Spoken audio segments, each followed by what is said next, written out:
രോഹിത് ശർമ്മയുടെയും വിരാട് കോഹ്ലിയുടെയും ആരാധകർ അവരുടെ അന്താരാഷ്ട്ര ക്രിക്കറ്റിലേക്കുള്ള തിരിച്ചുവരവിനായി ആകാംക്ഷയോടെ കാത്തിരിക്കാൻ തുടങ്ങിയിട്ട് കുറച്ച് ദിവസങ്ങളായി. ഇന്ത്യൻ ക്രിക്കറ്റ് ഇതിഹാസങ്ങളായ രോഹിത്തും വിരാട്ടും 2025 മെയ് മാസത്തിലാണ് ടെസ്റ്റ് ക്രിക്കറ്റിൽ നിന്നും വിരമിക്കൽ പ്രഖ്യാപിച്ചത്. ഇപ്പോൾ രണ്ട് ഇതിഹാസ താരങ്ങളുടെയും ആരാധകർക്ക് ഈ കാത്തിരിപ്പ് നീണ്ടുപോവുകയാണ്. കാരണം ഒരിക്കൽ കൂടി പ്രതീക്ഷിച്ച തിരിച്ചുവരവ് വീണ്ടും മാറ്റിവെക്കുകയാണ്. 2025 ഓഗസ്റ്റിൽ നടക്കാനിരുന്ന ഇന്ത്യ ബംഗ്ലാദേശ് പരമ്പരയ്ക്കിടെ അവരുടെ തിരിച്ചുവരവിനെ കുറിച്ച് ഊഹാപോഹങ്ങൾ ഉണ്ടായിരുന്നു. എന്നാൽ ബംഗ്ലാദേശിലെ ആഭ്യന്തര സംഘർഷങ്ങൾ കാരണം BCCI ഈ പരമ്പര മാറ്റിവെച്ചു. കൂടാതെ ഇന്ത്യ ശ്രീലങ്ക വൈറ്റ് ബോൾ പരമ്പരയെക്കുറിച്ചുള്ള മാധ്യമ റിപ്പോർട്ടുകൾ പുറത്തു വന്നിരുന്നു. എന്നാൽ ശ്രീലങ്കൻ ക്രിക്കറ്റ് ബോർഡ് ആകട്ടെ അത്തരമൊരു പരമ്പര ഇതുവരെ സ്ഥിരീകരിച്ചിട്ടില്ല. ഒരുപക്ഷെ 2025 ഒക്ടോബറിൽ ഓസ്ട്രേലിയൻ പര്യടനത്തിൽ ഇന്ത്യൻ ടീം 3 ഏകദിനങ്ങളും 5 T20 മത്സരങ്ങളും കളിക്കുന്നുണ്ട്. 2027 ഏകദിന ലോകകപ്പ് നേടുക എന്ന് തന്റെ അഭിലാഷമാണെന്ന് വിരാട് കോഹ്ലി ഒരു പരിപാടിയിൽ പറഞ്ഞിരുന്നു. അതേസമയം രോഹിത് ശർമ്മയാകട്ടെ ഇപ്പോൾ ഫിറ്റ്നസിൽ ശ്രദ്ധ കേന്ദ്രീകരിച്ചുകൊണ്ടിരിക്കുകയാണ്. വിദഗ്ധരുടെ അഭിപ്രായത്തിൽ 2027 ഏകദിന ലോകകപ്പിൽ ശ്രദ്ധ കേന്ദ്രീകരിക്കാൻ അവർ പദ്ധതിയിടുന്നു എന്നാണ്. കാരണം അവർ ഇതുവരെ ഒരുമിച്ച്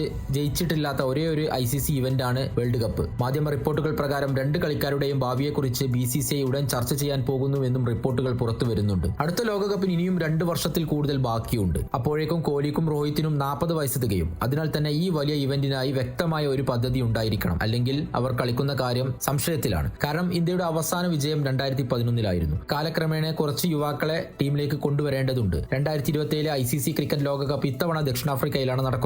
ഈ ICC ടൂർണമെന്റ് രോഹിത്തിന്റെയും വിരാട്ടിന്റെയും കരിയറിലെ അവസാന ICC ടൂർണമെന്റ് ആയിരിക്കും. അതിൽ അവർ ഇരുവരും തങ്ങളുടെ മുദ്ര പതിപ്പിക്കാനാണ് ആഗ്രഹിക്കുന്നത്. ഒരുപക്ഷെ അവർ ടീമിലേക്ക് ഉണ്ടാകുമോ എന്ന കാര്യം ഇപ്പോഴും സംശയമാണ്. കൂടുതൽ കായിക വാർത്തകളും വിശേഷങ്ങളും അറിയാൻ ചാനൽ സബ്സ്ക്രൈബ് ചെയ്യുക. നന്ദി.